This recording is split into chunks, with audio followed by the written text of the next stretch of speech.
So we are in 12 and 13, so we're going to start in verse 34 and read to the end of 12, and then we'll start in 13. Let's see, 34. Then the crowd, remember what's happened here. Let's back up.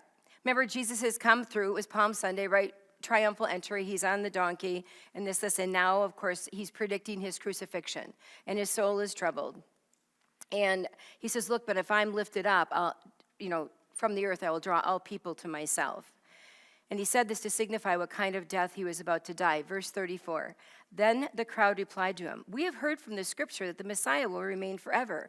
So how can you say this Son of Man must be lifted up? Who is this Son of Man? Jesus answered, the light will be with you only a little longer. Walk while you have the light so that darkness doesn't overtake you. The one who walks in darkness doesn't know where he's going. While you have the light, believe in the light so that you may become sons of light. Jesus said this, then went away and hid from them. Even though he had performed so many signs in their presence, they did not believe in him. But this was to fulfill the word of Isaiah the prophet who said, Lord, who has believed our message? And who has the arm of the Lord been revealed to? This is why they were unable to believe, because Isaiah also said, he has blinded their eyes and hardened their hearts so that they would not see with their eyes or understand with their hearts and be converted, and I would heal them. Isaiah said these things because he saw his glory and spoke about him. Nevertheless, many did believe in him, even among the rulers. But because of the Pharisees, they did not confess him, so they would not be banned from the synagogue. For they loved praise from men more than praise from God. Then Jesus cried out, the one who believes in me believes not in me, but in him who sent me. And the one who sees me sees him who sent me. I have come as a light into the world so that everyone who believes in me would not remain in darkness. If anyone hears my words and doesn't keep them, I do not judge him, for I did not come to judge the world, but to save the world. The one who rejects me and doesn't accept my sayings has this as his judge. The one who rejects me and doesn't accept my sayings has this as his judge. The word I have spoken will judge him on the last day. For I have not spoken on my own, but the Father himself who sent me has given me a command as to what I should say and what I should speak. I know that his command is eternal life, so the things that I speak just as the Father has told me. Okay, remember what's going on here. And they're like sort of freaked out now. Because he's like, okay, I'm gonna be leaving now. And they're like, wait. I thought the Messiah said you're gonna live forever, okay? We're gonna live forever. And so he says, well, we've heard from the law that the Christ remains forever. So the only passages from the law, the Old Testament, which spoke of the triumph of the Messiah, those are the ones that they were familiar with. They weren't familiar with Psalm 22 and Isaiah 53, right? So what they were doing they were wondering, well, wait a minute, if Jesus is really the Messiah then, how can he be, as the Son of Man? Because there were several passages that spoke of the perpetuity of his reign. Isaiah 9:7 says he will reign on his throne both now and forever. Daniel 7:14 says, his dominion is an everlasting dominion that will not pass away. And this probably confounded them, right? They're like, well, wait a minute. This, what he's saying, and this doesn't make sense. And so they were drawing the conclusion that the Messiah can't die. The Messiah can't die, for the scripture said that his throne and his kingdom and his reign shall be eternal. They weren't thinking that he could come back to life, right? They're thinking, no. And so remember, the crowd that enthusiastically greeted a political conqueror didn't want to consider his sacrificial death. Remember, it didn't fit with the idea of who the Messiah should be. Remember, the Messiah that they thought was the one, the head of the nation that was going to rescue them from Caesar under the oppression of Rome. That's how they were thinking of the Messiah. Okay, and Jesus says, well, wait a minute, a little bit longer, the light will be with you, just a little bit longer. And while you have the light, believe in the light. And so Jesus assured them that, look, I'm just going to be with you a short time longer. That's it. So the light of his earthly ministry was about to go out. The light of his earthly ministry was about to go out. See, we must believe in Jesus while there is light. While there is light, because it won't last forever. God's Spirit will not always strive with man. It says in Genesis 6, verse 3, that they are only mortal. They are only flesh. And actually, it says the normal lifespan of the human mortality is 120 years. And so it's like we must answer his call when he's ringing it, right? He's calling us, he's calling us, he's calling us. He needs us to respond to him today. Today is a day of salvation. Today is a day of salvation because he is the light. So now John is explaining their unbelief in light of Old Testament prophecy, okay, in verses 37 through 41. So it says, although he had done so many signs before them, they did not believe in him. Just like we were talking about all the signs this morning, as Becky was asking questions. Throughout the gospel, John told us many, many signs that Jesus had performed that should cause us, them, and us to believe in him. Right? John 2:11, water turned into wine. 4:54, healed a nobleman's son. 6:14, feeding the 5,000. Yet many did not believe in him. Okay? And so using those two quotes, John used Isaiah 53:1 and Isaiah 6:9 and 10. John was explaining that this was prophesied that this would happen. And now it's coming to fruition. Okay? And so he was emphasizing that if someone believes, it's because God has revealed himself. He's the self-revealing God. And he's revealed his truth to them. So Jesus had revealed himself to them through many signs and his teaching as he was walking through earth. In quoting Isaiah 6:9 through 10, John was emphasizing the unbelief. The unbelief was because God acted in judgment upon those who refused to see the truth that was being revealed and to trust in him, okay? And so they were refusing that. Remember, we all have a free will, and so they were refusing this, okay? And so it's like, it's not one of them was fated to be incapable of belief, okay? It was made very plain to them, but they did not believe. John 12:42 says, many did believe, but they wouldn't admit it due to being kicked out of the synagogue. So, here's what Spurgeon said. He does not mean that the blinding takes place without the will or against the will of these people. So with the hardening of their heart, these men chose evil. It was their own deliberate choice, their own free will. And so as the prophecy was recorded in Isaiah 6, remember, this is where Isaiah, the year that King Uzziah died, I saw the Lord high and lifted up, seated on his throne, right? And the seraphim going back and forth saying, holy, holy, holy is the Lord God Almighty, right? And this is what he's talking about. And John properly understood that Isaiah saw the glory of Jesus before his incarnation. You know that, right? God the Father, God the Son, God the Holy Spirit. 3 in 1, okay? And that Jesus then, once again, all through the Gospel of John, Jesus equals God. Jesus equals God.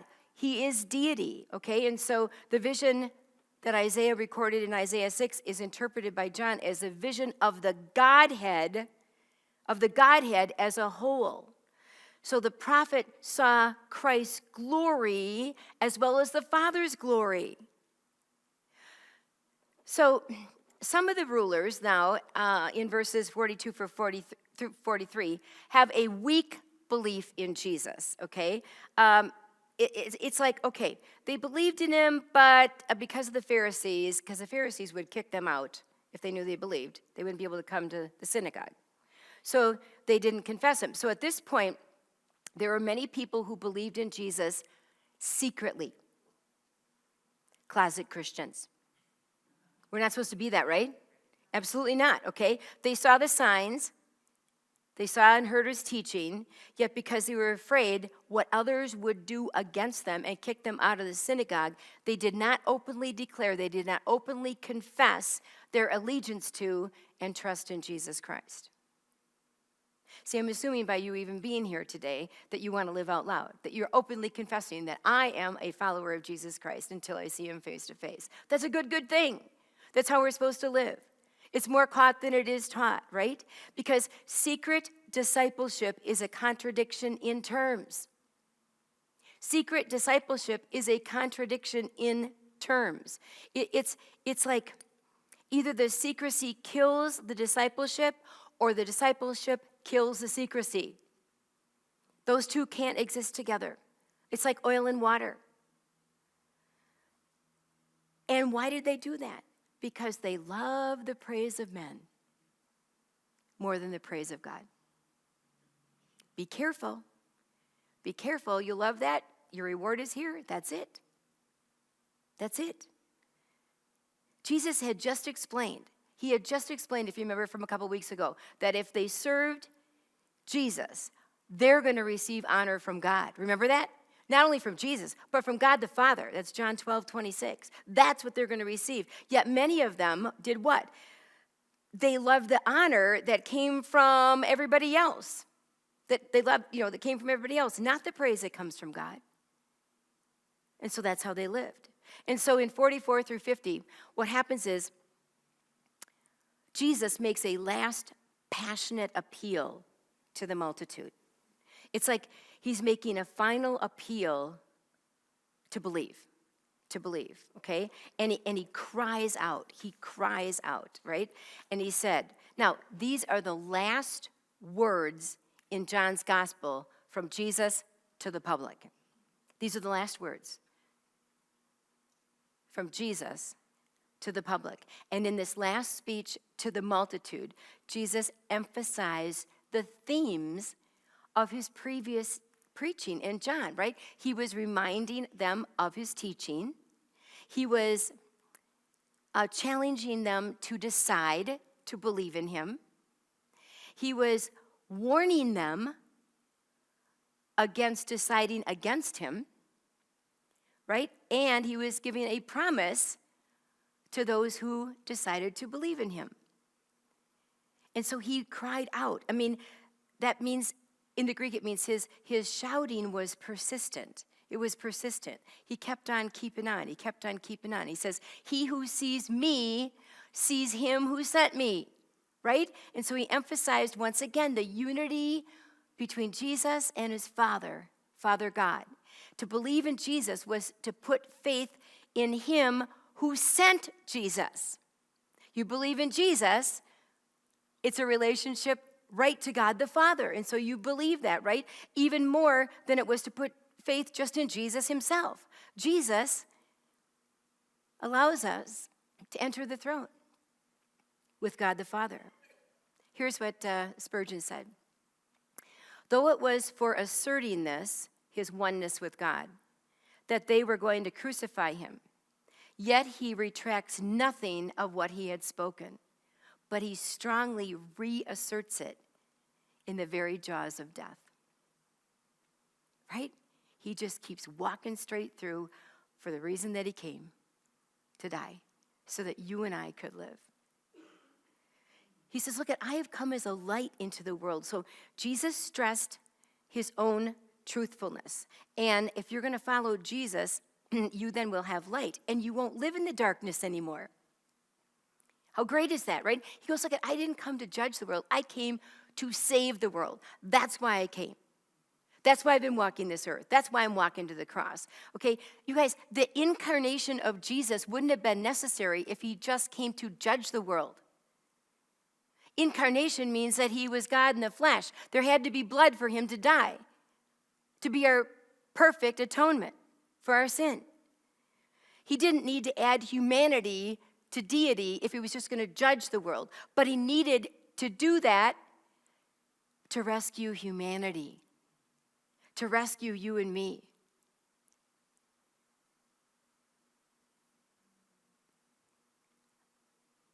Yet, there is judgment There are inescapable consequences for rejecting Jesus. That's not what he wants for you. That's not what he wants for me. He wants all to come to know him. See, his last words weren't of condemnation. It was a tender appeal. Come on, walk with me. And he says, look, I haven't spoken on my own authority. Once again, he is what? He's stressing his submission to his Father. I'm doing the will of the one who sent me, right? He was absolutely submitting to his Father over and over and over again. So now we go to John 12. And what's happening here, not John 12, John 13. What is happening here is there is an amazing time during Passover where Jesus is with his disciples in the upper room. And as I was studying John 13, Alexander MacLaren, another wonderful British preacher, late 1800s, he was an incredible expositor of Scripture. What he was known for is his study, his pulpit, and his pen. His study, his pulpit, and his pen for over 65 years. And so he wrote this of the next section that we're going to be in, of John 13, that we're starting right now, through John 17. And he said this: nowhere else is Jesus' speech at once so simple and so deep. Nowhere else have we the heart of God so unveiled to us. The immortal words which Christ spoke in that upper room are his highest self-revelation in speech, even as the cross to which they led up is his most perfect self-revelation in act. So let's read verses 1 through 11 of chapter 13. Before the Passover festival, Jesus knew that his hour had come to depart from this world to the Father. Having loved his own who were in the world, he loved them to the end. Now, by the time of supper, the devil had already put into the heart of Judas, Simon Iscariot's son, to betray him. Jesus knew that the Father had Jesus knew that the Father had given everything into his hands, that he had come from God, and that he was going back to God. So he got up from supper, laid aside his robe, took a towel, and tied it around himself. Next he poured water into a basin and began to wash his disciples' feet, and to dry them with the towel tied around him. He came to Simon Peter, who asked him, "Lord, are you going to wash my feet?" Jesus answered him, "What I'm doing you don't understand now, but afterward you will know." "You will never wash my feet ever," Peter said.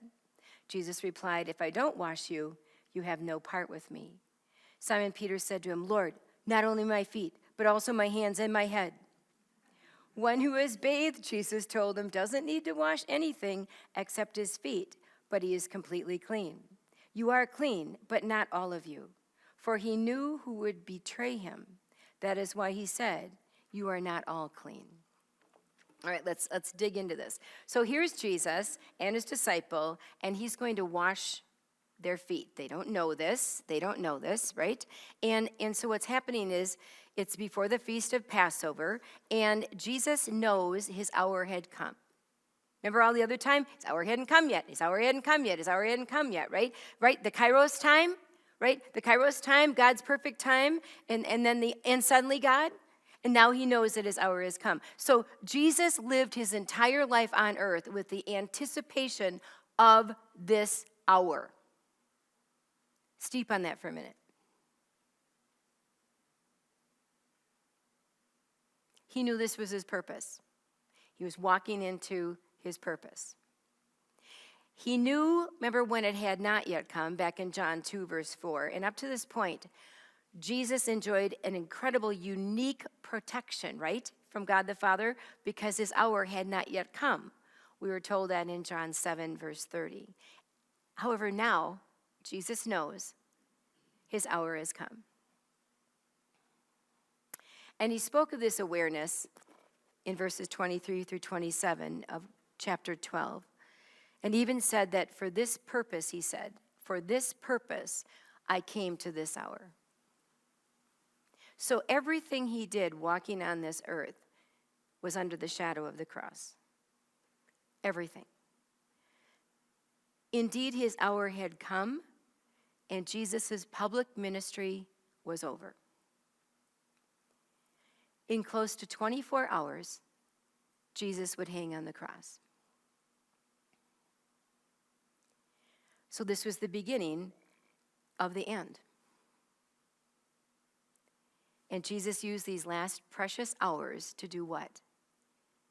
To serve and to prepare his disciples. Focusing on others. And he said that he should depart this world to the Father.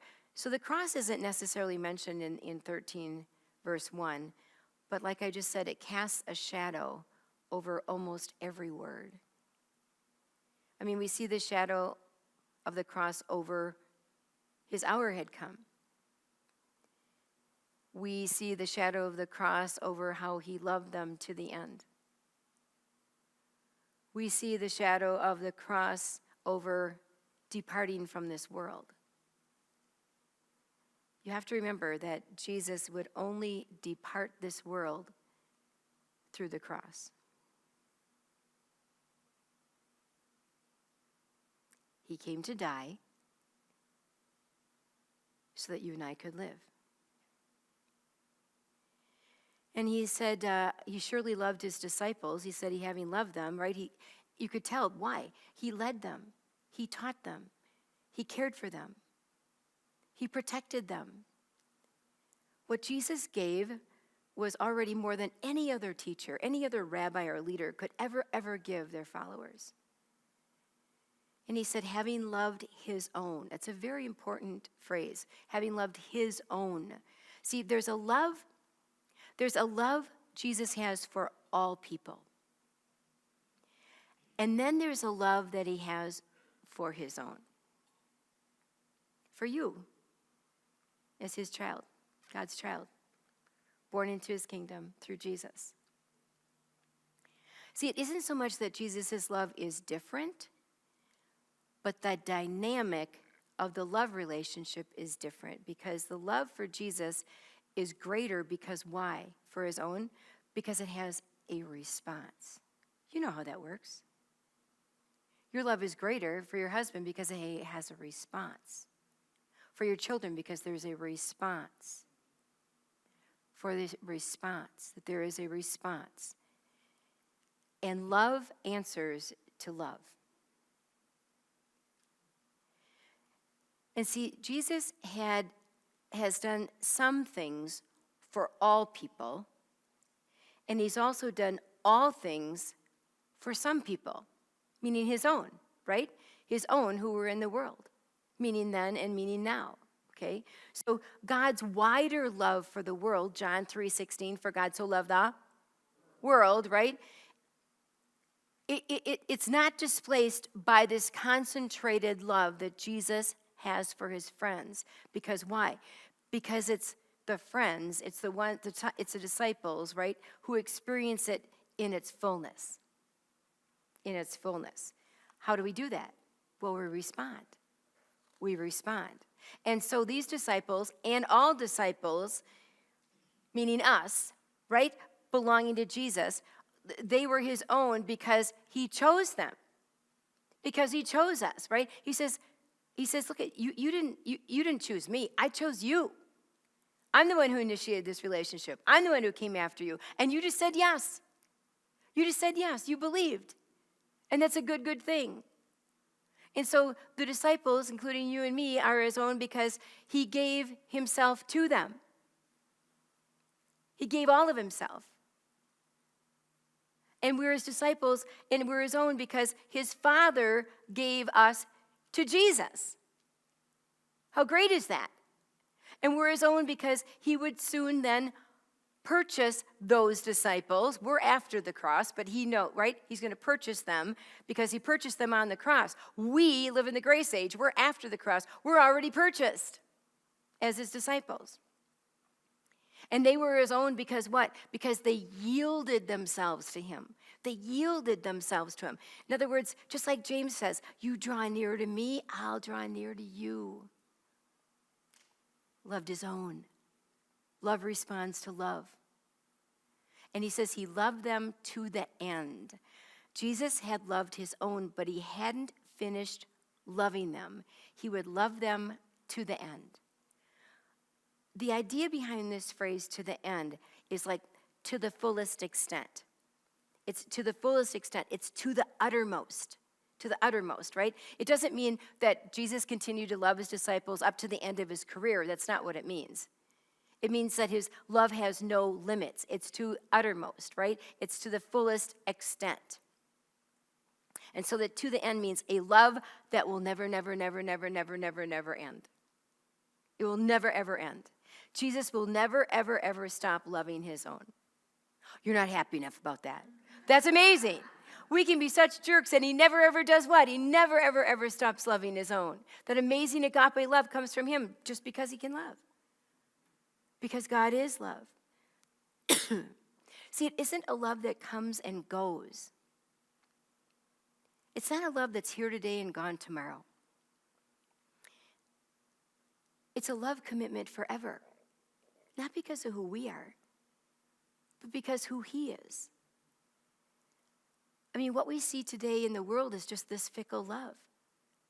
There isn't a commitment. It comes and goes, comes and goes. That's not his love. That's not his love. So now we read in 2 and 3 how the heart of Judas compared to the heart of Jesus, okay? And so supper has ended. And the devil, having already put this thinking into Judas. And so it may be a better translation is that the devil had already made up his mind that Judas Iscariot, Simon's son, should betray Jesus. See, Satan looked for a man to betray Jesus and had probably been cultivating Judas for a long time. And now the choice was made. Judas was responding. Remember 1 Peter 5:8 says, be alert and of sober mind. Your enemy, the devil, prowls around like a roaring lion, looking for someone to devour. That's what he had been doing. That's what he had been doing. He'd been cultivating Judas for a long time. And Jesus, knowing that the Father had given all things into his hands, right? Okay, this wasn't something that Jesus just came to know at this last hour. This wasn't like, oh, what are you guys? It's Judas. No, he's Jesus. He knows this, okay? Several years even into, before in his ministry, Jesus said, the Father loves his Son and has given all things into his hands. That's John 3:35 that we had learned. But this means at this particular time, in this particular circumstance, it was important that Jesus knew that the Father had given everything into his hands. This was very, very important. It was important because of the hour. It was important. Jesus was about to face the agony of crucifixion and the terror of standing in the place of you and me as guilty sinners before the righteous wrath of God the Father. That's what he was going to do. And that's what he did. And at the same time, Jesus went into this situation as a victor, not as a victim. He went as a victor. He could have backed out at any time that he wanted to because God had put everything into his hands. He could have backed out any time he wanted to. I remember an old hymn that my mom used to sing over and over again. He could have called 10,000 angels. He could have called 10,000 angels. That's from Matthew 26, actually, verse 53. To destroy the world and set him free, but he died alone for you and me. He could have called 10,000 angels to destroy the world and set him free, but he died alone for you and me.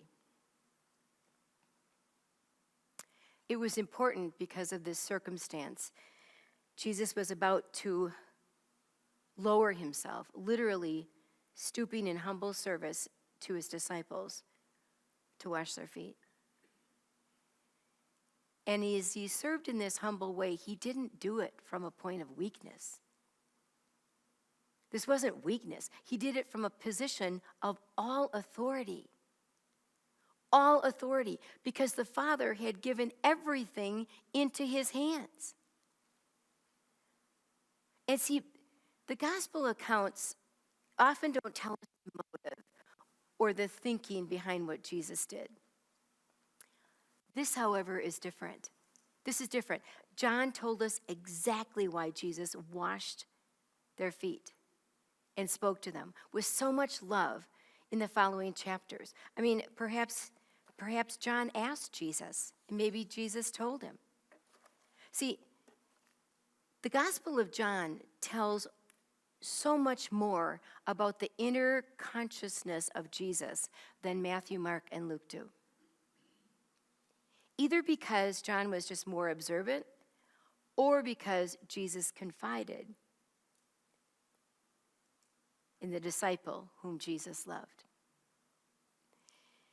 See, Jesus didn't only know his authority, he also knew his relationship with God, right? He knew that he had come from God, and he knew that where? He's going to God. I've come from God, and I'm going to God, okay? He knew his identity as one who had come from God and one who's going to God.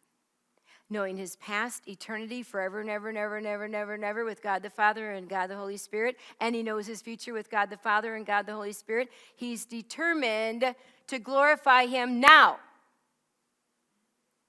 That should be the same with us. That should be the same with us. We get to glorify him now. We get to live our life for him now. We get to do the next right thing now. Because we're going to be forever and ever, never, never, never with him in all of eternity. Here's what Spurgeon said. Sometimes in demanding better treatment, people think or say, "Do you know who I am?" Jesus knew his greatness more than anyone, and it made him give better treatment to others instead of expecting it himself. It was not in spite of, but because of his consciousness of his divine origin and destination, that he rose from supper and assumed the dress and posture of a slave. For a servant in truth he was, being none other than the ideal servant, capital S, delineated in Isaiah's prophecy. So in verses 4 and 5, Jesus washes the feet of the disciples, right? He rose from supper and he laid aside his garments. And John is he has these short, vivid, sort of staccato statements, right? With this remarkable thing that Jesus did on this unforgettable night. And we have this sense that when John wrote this later, that he could still remember every single detail. It's like, as an eyewitness, as he watched in wonder and suspense, and he tells us about that. And so he began to wash the disciples' feet. And at that moment, this must have seemed crazy to the disciples. Think about this. This is their teacher. This is the one who's been doing miracles. And he is washing their feet. He began to do the job of the lowest servant in the household, washing feet. And at this critical moment, at this evening, before the torture of the cross, once again, Jesus did not think about himself. How convicting is that? He thought about his disciples. He thought about truly loving them to the end. And you guys, his disciples hadn't treated him that great. You know that, right? He couldn't stay awake. There was this. There was always this. I mean, and quite frankly, they're going to even treat him worse because they're going to forsake him completely. Yet he loved them. Yet he loved them. Jesus completely gave himself to washing their feet. I mean, he was thorough in the work. I mean, he rose from supper. He laid aside his garments, right? Which had to remind him, think about this, of what was coming in just a few hours. He'd be stripped of his garments, and he'd be crucified. And then Jesus took a towel, and he girded himself. And then finally, Jesus poured the water in the basin. See, if Jesus just wanted to display the image of a servant, he'd have had the servant do all that, and then he would have taken a rag and then washed them. He didn't. He did the entire act from the beginning to the end. Jesus gave himself completely to this work of washing his disciples' feet. An extreme act of servanthood. Extreme.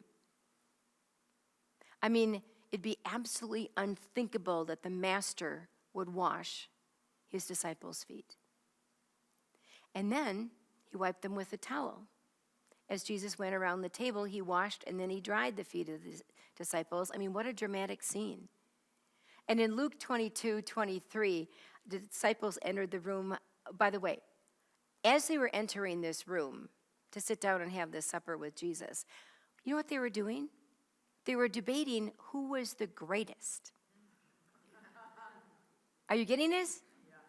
The disciples of Jesus were debating who was the greatest. Because if you're the greatest, you get to sit closer to the master as you're having supper, right? So this is what they're doing, right? But by what Jesus did, he illustrated true greatness. He illustrated true greatness to them, okay? And so it was so customary for the lowest servant of the house to wash the feet of the guests as they came in the house. Because why? Because they had dirty feet. They wore sandals. They had been walking and walking and walking, especially for a formal meal like this. But for some reason, this didn't happen when Jesus and his disciples came into the room. They were going to eat their meal with dirty feet. And this might have been more awkward than you can even think. Because first of all, like I mentioned, the sandals they wore, the roads that they were walked on, their feet were dirty. And the disciples ate a formal meal like this at a table. The table was called a triclinium. It's a low coffee height table, which is a U-shaped table. And then the guests sat, with their status closest to the master, depending on what their status would be, okay? They didn't sit on chairs. They leaned on pillows with their feet behind them, and the unwashed feet were easily seen and perhaps a tad smelly. And if you noticed, none of the disciples were interested in washing each other's feet. Did you notice that? Right? Okay, I mean, any of them could have gladly washed Jesus' feet, I'm sure of that. But they could not wash his without having to be available to wash the other's feet, because that's how it would go, right? So no one's feet got washed. And then Jesus began to wash the disciples' feet. In all of this, as I was studying, think about this. Jesus acted out a parable for the disciples. Jesus knew that actions speak louder than words, right? They speak louder than words. And so he wanted to teach these proud, arguing disciples about who's best, who's greatest, about humility. He wanted to teach them about humility. And he just didn't say it. He showed it. He showed it in a way that illustrated his whole work on behalf of his own. So think about this. Jesus rose from supper. I mean, this is a place of rest and comfort as you're having supper. You're reclining, you're starting to eat, and this. It's a place of rest and comfort. And he rose from supper. Just like Jesus rose from his throne in heaven, which was a place of rest and comfort. And then Jesus laid aside his garments. taking off his covering, right? Just like Jesus laid aside his glory, taking off his heavenly covering. And then Jesus took a towel and girded himself, being ready to work. Just like Jesus took the form of a servant and came ready to work. And then Jesus poured the water into a basin ready to clean. And Jesus poured out his blood to cleanse us from the guilt and the penalty of sin. And then Jesus sat down again after washing their feet. Just like Jesus sat down at the right hand of God the Father after cleansing us. What a parable. What a picture. It's a parable in action. That great principle, that lowly service, which finds its supreme embodiment in the cross. In the cross. Here's what Spurgeon said. Knowing that he came from God and went to God, and that even when he was kneeling there before these men, the Father had given all things into his hands. What did he do? Triumph? Show his majesty? Flash his power? Demand service? He girded himself with a towel and washed his disciples' feet. The form of God was not exchanged for the form of a servant. It was revealed in the form of a servant.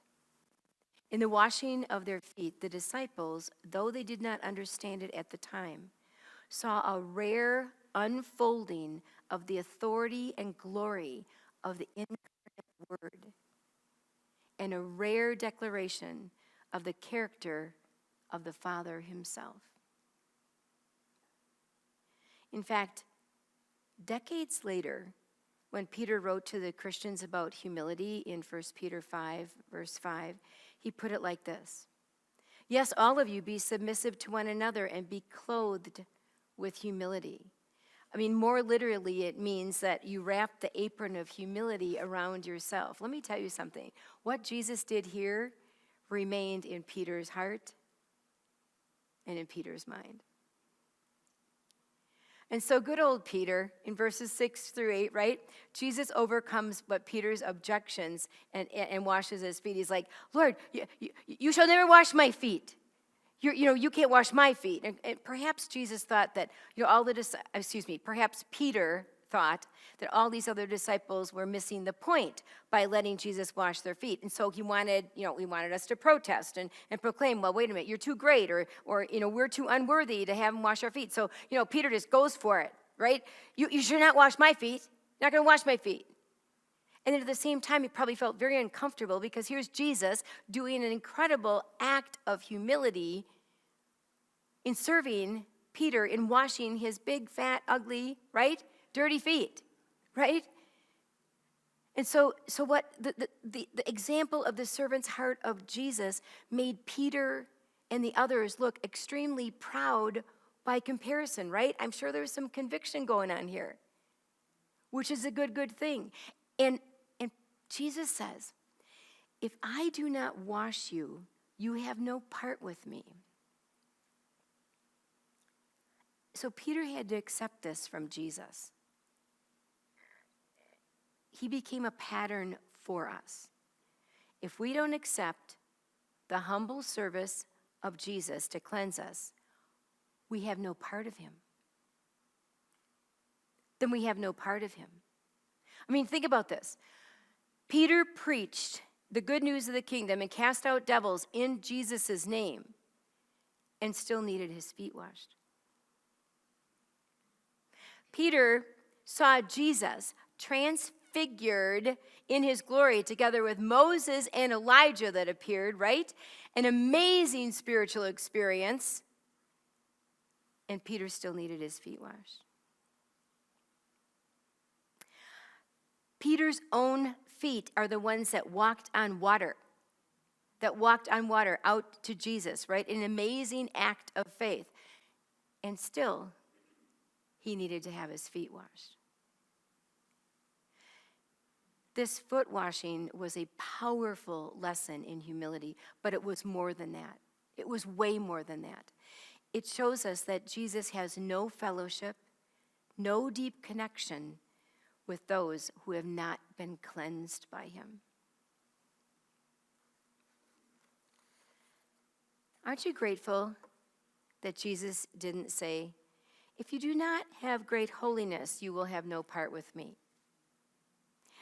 Aren't you happy that he didn't say, if you're not a Bible expert, you will not have, you will have no part with me? See, having a part with Jesus simply begins with receiving something from him, not achieving something ourselves. We receive the gift that he did for us. It's just an exception of that gift, of accepting that gift. And so in verses 9 through 11, Peter says, then you got to wash me all over. You got to wash me completely. Is that so sweet, Peter? Not just my feet, then everywhere, right? I mean, my hands, my head, everything. So Peter, in his request to be fully washed, was still reluctant to do what Jesus wanted. Are you following me? He was still reluctant to do what Jesus wanted, okay? Peter wanted to tell Jesus what to do. Right? Isn't that what we do? Well, I think that we should do it this way, or we can come to you this way, or this way. I'm making up my own God. No. I'm telling you, like Patty said, I'm the way, I'm the truth, I'm the life. Nobody comes to the Father except through me. This is it. Accept me. Come on. Right? And so Jesus, servant of all, right, still was God's appointed leader. And he would not allow Peter to dominate this situation and then set things off on a wrong course.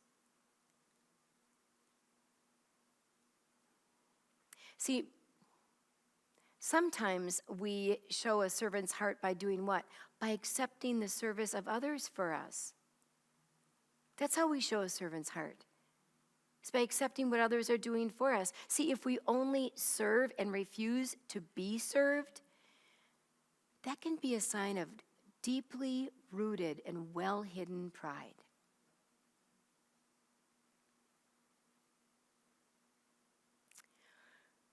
So Jesus tells Peter, he who is bathed needs only to wash his feet.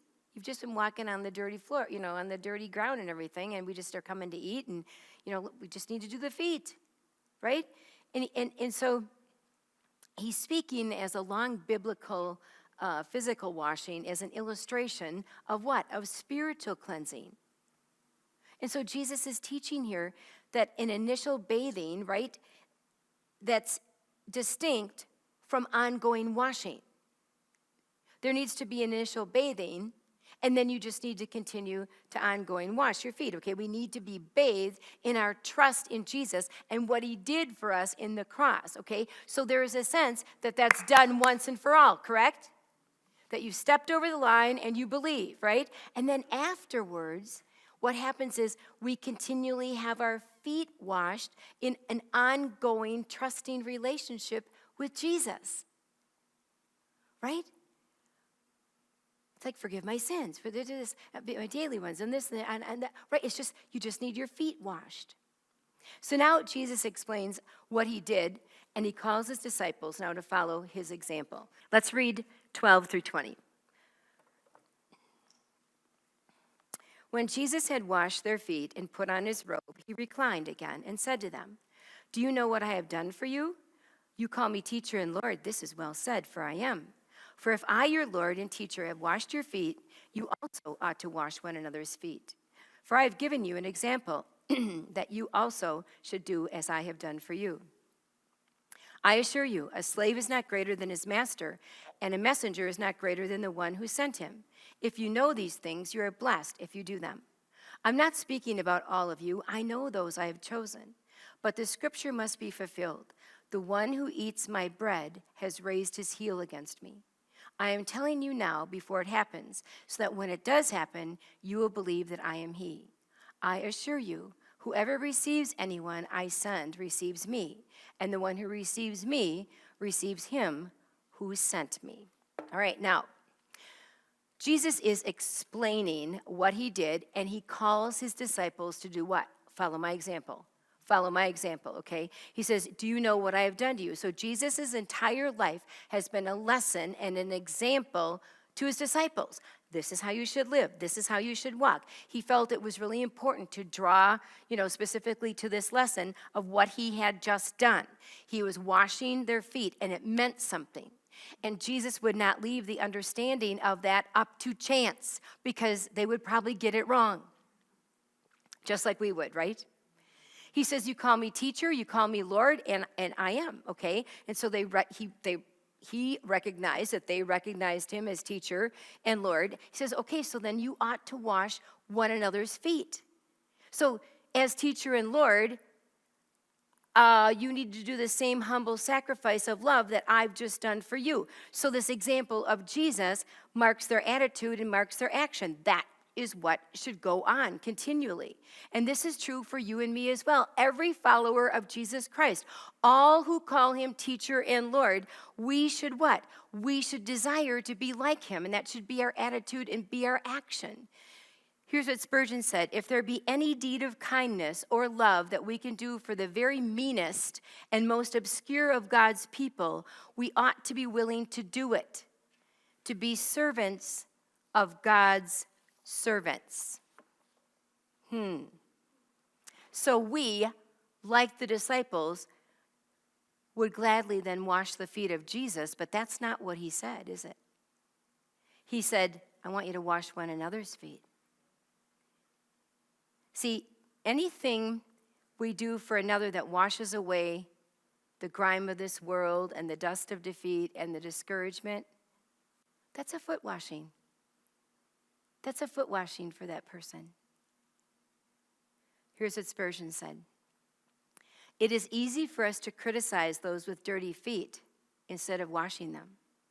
In the world they criticize, this is the business of the public press, and it is very much the business of private circles. Hear how gossips say, do you see that spot? What a terrible walk that man must have had this morning. Look at his feet. He's been very much in the mire, as you can see, for there are the traces upon him. That's the world's way. Christ's way is very different. He says nothing, but he takes the basin and he begins to wash away the stain. Do not judge and condemn, but seek the restoration and the improvement of the erring. See, if we're going to wash one another's feet, we need to be careful of the temperature of the water, don't we? I'm sure Jesus had just perfect temperature water for his disciples. Because sometimes we try to wash somebody's feet and the water is too hot. It's too hot. We're too fervent. We're too zealous. We think that we are their personal Holy Spirit. And then sometimes the water's too cold. And we are distant in heart to them. The temperature needs to be in the middle. It needs to be in the middle. That's soothing. Come alongside, like Jesus did. And see, if you remember, Jesus washed us with a washing of water by the word. That's Ephesians 5, verse 26. It says, to make us holy and clean, we've been washed by the cleansing of God's word. That's why we need to have our non-negotiable face-to-face time, right? The washing, the continual washing of the word, the washing, the cleansing of the word. We should use the same water, washing of the word, in ministering to each other. And he says, look, I've given you this amazing example that you should do as I have done. So Jesus was way more than an example to his disciples, right? And they needed more than an example, okay? In other words, they must take the example in his action and in his attitude. He says, a servant is not greater than his master, nor is he who is sent greater than he who sent him. So if Jesus who is our master and who sends us, if this Jesus humbly served in this way, how much more appropriate for his servants and sent ones to do so, for you and me to do so. Because what does that do? It identifies us with him. There's our identity. That's who we are. People are like, what is it about this person? This is not normal. And then you can tell your story. Then you can tell them, oh, that's Jesus. That's who he is, right? And he says, look at, if you know these things, blessed are you if you what? Do them. You can't just know them. You need to do them. The theory of being humble and being a servant isn't worth very much, is it? It's just a theory. But the practice of being a servant pleases God, fulfills our calling, bringing what? Bringing blessing, bringing happiness. How amazing is that? That's how we're to walk. And so then, in closing, then Judas leaves. Jesus sends Judas away after favoring him. He says, I know I've chosen. When Jesus chooses a person, he knows them. And he wasn't surprised by this betrayal that would soon happen. And he says, I tell you before it comes that when it does come to pass, you may believe that I am. So Jesus didn't just tell his disciples that one of them would betray them because why? Because he just learned about it? No. He knew it all along.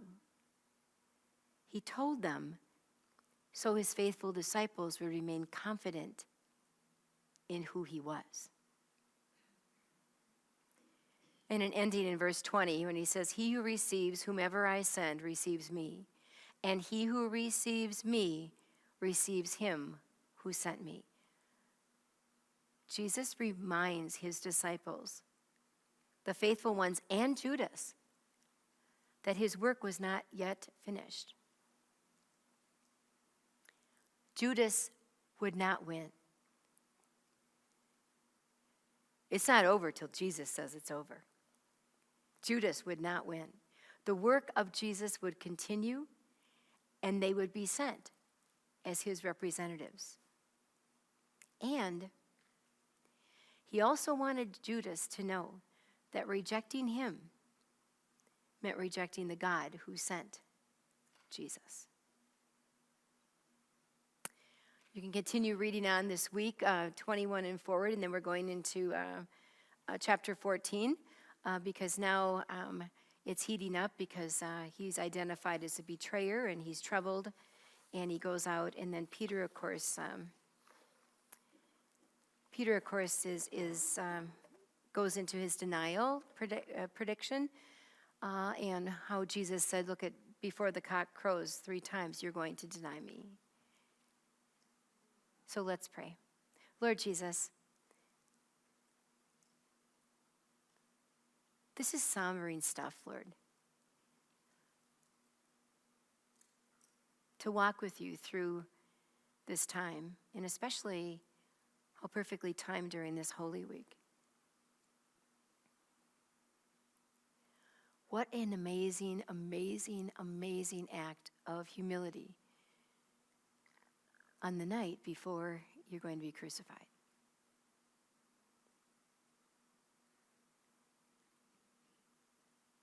But that's who you are. And you didn't come as a victim, you came as the victor. And that's who we are in Christ. So help us to live that way. Help us to love that way. Help us to have right temperature water in washing each other's feet.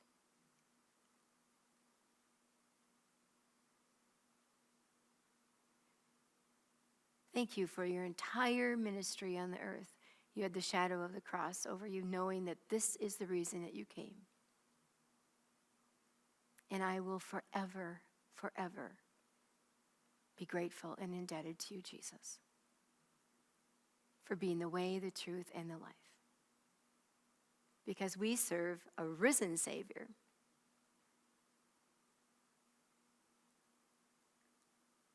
So thank you for going through the torture of your body, but more devastation and torture of taking the sin of the world on you. To open up a relationship with us to God the Father. We love you, Jesus. Take us through this week.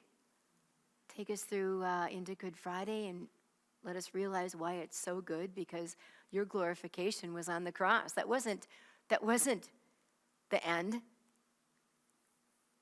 That was the fulfillment and the glorification of Jesus, of you. And then thank you that on Resurrection Sunday that you, up from the grave, you arose. And we serve a living Christ that is seated at the right hand of God the Father right now, interceding for us and preparing a house for us, Lord. Oh, thank you. We have so much to live for now and so much to look forward to. So may we do that this week. In Jesus' name I pray. Amen. Amen, amen, amen.